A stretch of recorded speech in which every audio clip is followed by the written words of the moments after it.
तो मैंने पिछली वीडियो में क्या किया था, आपको ये बताया था। अब मैं इक्वेशन नंबर 1 को और इक्वेशन नंबर 4 को डिवाइड करूंगी। तो इक्वेशन नंबर 1 क्या बनता है मेरा, area of triangle A D E upon area of triangle C D E equals to, A D E में क्या आता है, half into A E into D M, और इसमें क्या आता है मेरा, हाफ मतलब 1/2। तो ई सी मल्टीप्लाई डी एम,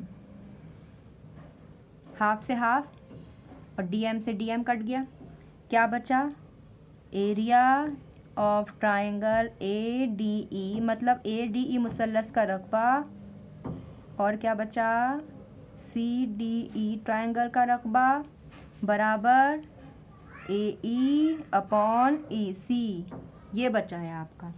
अब फिर मैं इसको बॉक्स में कर लेती हूँ, क्योंकि यहाँ पे आके थोड़ा सा हमें पॉज लेना पड़ेगा, फिर सोचना है कि अब हमें आगे क्या करना है। ठीक है, क्योंकि हमें जो चाहिए था वो हमें मिल तो गया, लेकिन आधा मिला है। क्यों, क्योंकि हमें A D upon B D मिल गया और हमें ए ई अपॉन ई सी मिल गया, लेकिन अभी दोनों बराबर तो नहीं हुए ना, क्योंकि जब मैं यहाँ पीछे अपना देखती हूँ तो मुझे दोनों बराबर भी तो चाहिए।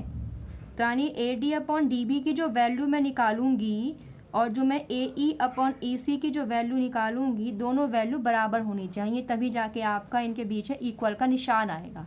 ठीक है, अब भाई कैसे करें, अब A D upon B D की वैल्यू और ए ई अपॉन ई सी की वैल्यू बराबर कैसे लाएं, देखते हैं। देखो, ट्रायंगल ए डी ई ऊपर न्यूमरेटर में है, यहाँ पे ट्रायंगल ए डी ई ऊपर न्यूमरेटर में, मतलब आपका ए डी दोनों बराबर हैं।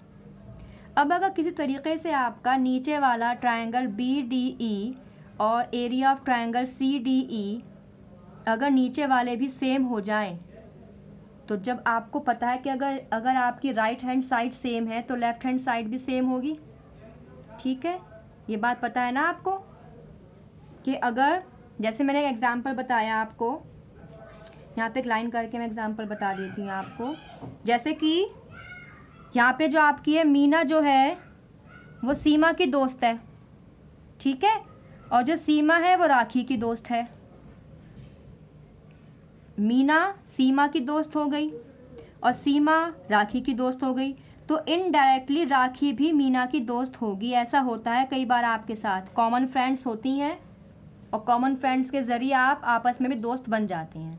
मतलब ऐसे ही आप ये देख लीजिए कि जब आपका ये वाली साइड, जब आपकी ये और ये पूरी ये और पूरी दोनों बराबर आ जाएंगी, तो ये भी तो आपस में बराबर हो जाएंगी ना। अब मेरा मुद्दा क्या है कि मुझे इस पूरे को और इस पूरे को बराबर लाना है। तो देखिए, जब मैं पूरा देखती हूँ तो area of triangle A D E, area of triangle A D ई दोनों सेम हैं, लेकिन प्रॉब्लम मुझे कहाँ पे आ रही है, डिनोमिनेटर में, क्योंकि area of triangle B D E, area of triangle C D E same नहीं है, अलग अलग नाम है। नाम भी देखो ना आप, B C D D E तो सेम है, लेकिन नाम तो अलग है ना इसका। अब देखते हैं कुछ ऐसा कर सकते हैं हम कि जो नीचे डिनोमिनेटर है वो आपका सेम आ जाए। अब देखो कुछ ना कुछ ऐसा होगा, आइए चलते हैं डायग्राम पर। B D E, B D means ये वाला ट्राइंगल और ये ट्राइंगल। एक आपकी थ्योरम थी 9th में, मैंने पढ़ाया था आपको कि अगर दो ट्राइंगल सेम बेस और सेम पैरेलल पे होते हैं तो वो उनका एरिया बराबर होता है। जैसे कि मैंने आपको बताया था कि ये आपका है और आपका ये है, एक पैरेललोग्राम है। ये चैप्टर नंबर तो मुझे याद नहीं आ रहा, पैरेललोग्राम चैप्टर था, उसमें थी ये थ्योरम आपकी, कि एक आपका ट्राइंगल ये वाला हुआ, ठीक है, और आपका रेड से कर देते हैं, और आपका एक ट्राइंगल ये वाला हुआ। दो ट्राइंगल है, तो देखिए ये एक नीला, ये ट्राइंगल इस बेस पर है, ठीक है, और ये लाल वाला ट्राइंगल भी इस बेस पर है। मतलब दोनों ट्राइंगल का बेस सेम है, सेम कायदा, और ये दोनों इस दो लाइन के बीच में हैं। ठीक है, ये लाइन है ये और ये, एक ट्रायंगल इस इन दो लाइनों के बीच में है और ये ट्रायंगल इन दो लाइनों के बीच में है। तो अगर ऐसा कभी हो कि दो ट्रायंगल एक ही बेस पर हों और दो सेम पैरेलल्स के बीच में हों तो उनका रकबा सेम होता है। यह आपको थ्योरम 9th उसमें मिल जाएगी। जब आप इसका प्रूफ देखेंगे ना उर्दू की बुक में अपना, तो आपको थ्योरम वहाँ पे लिखी हुई होगी। वैसे थ्योरम क्या होती है कि area of the two triangles lying on the same base and between the same parallels are equal. Areas of, मैं यहाँ पे लिख देती हूँ, we know that areas of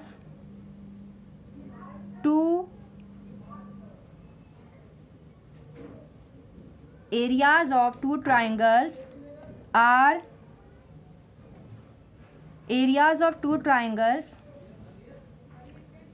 are equal कर दो, are equal if both the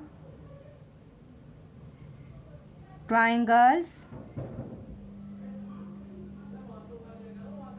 are on same base and between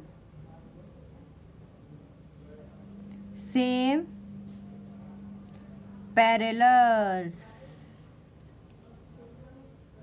ये theorem आपको मैं बताती हूँ क्लास में कि कभी भी अप टू आपको टू द पॉइंट याद करने की कोई ज़रूरत नहीं है। आपको हमेशा जो पॉइंट कह रहा है वो समझ लो और थोड़ा बहुत अपनी लैंग्वेज में लिखो। ये भी मेरी लैंग्वेज में लिखा हुआ है, इसलिए थोड़ा बहुत यहाँ पे आपको लफ्ज़ ऊपर नीचे दिख रहे होंगे। जब आप बुक से टैली करेंगे तो आपको एग्जैक्ट ये ज़बान नहीं मिलेगी, लेकिन जब आप अपनी बुक की थ्योरम पढ़ेंगे और ये थ्योरम पढ़ेंगे तो दोनों का जो मीनिंग है वो आपको सेम ही मिलेगा और सेम आपको मीनिंग ही याद करना है।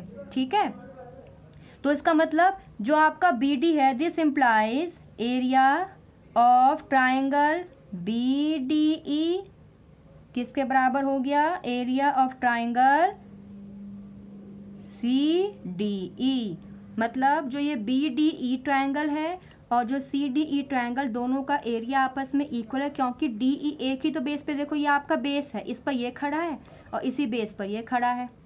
ठीक है, देखो अब आते हैं इस वाली पे, ए डी ई तो आपस में इक्वल थे ही आपके, और जो नीचे के हैं triangle B D E, triangle C D E, ये आपने अब इक्वल बना दिए। इसका मतलब ये पूरी लेफ्ट हैंड साइड और ये पूरी लेफ्ट हैंड साइड आपकी क्या हो गई, इक्वल। तो यहाँ पे इसको नाम दे दो 5वीं इक्वेशन, इसको दो 6ठी इक्वेशन, और यहाँ पे लिख सकते हो फ्रॉम 5th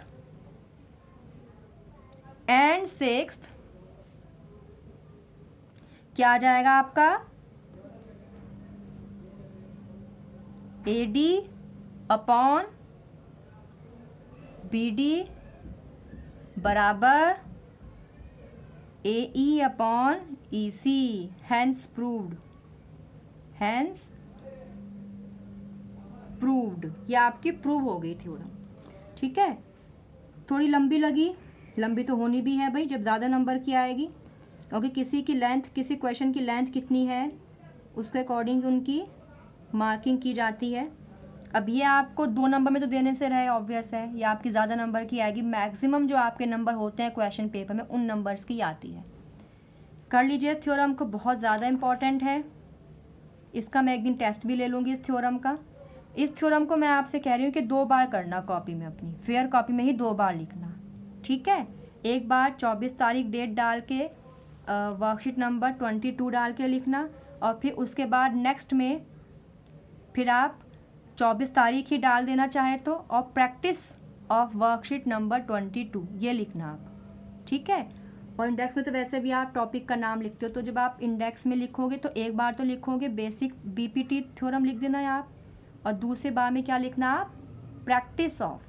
तो देख लीजिए इस थ्योरम को, समझ लीजिए, बहुत इजी है, थोड़ी लेंदी है लेकिन इम्पॉर्टेंट, इक्वली इतनी इम्पॉर्टेंट है। और if you have any doubt तो you are free to ask.